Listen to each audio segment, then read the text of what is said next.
中华艺术科技大学创校56年，培育未少的艺术健康专业人才。113年毕业典礼15号上午举行，总共1983位的毕业生共同参加。在开场的太鼓表演，场面热烈，贵宾云集。会中包括总统赖清德和副总统萧美琴，嘛以贺电来祝贺毕业生。立法院长韩国瑜和台南市长黄伟哲则分别以影片来祝福。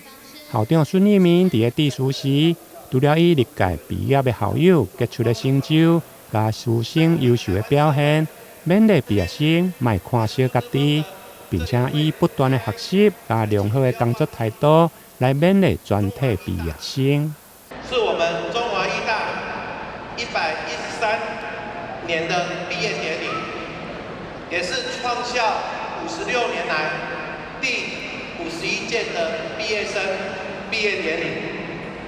这也意味着，经由本校培育的医事健康领域专业人才，发挥所长，贡献所学，已经超过半个世纪。人才是国家和社会发展与进步的力量，而每一位华裔人都是这股力量的汇集者。校长在这里要祈勉大家，不要小看自己，我们是最棒的。你们可以因为不断的学习而具备本事，将来拥有自己更多的工作选择权利，这样你的人生成就也就会具体的耀眼和受人肯定。此外，工作态度也是我想跟各位同学祈勉的。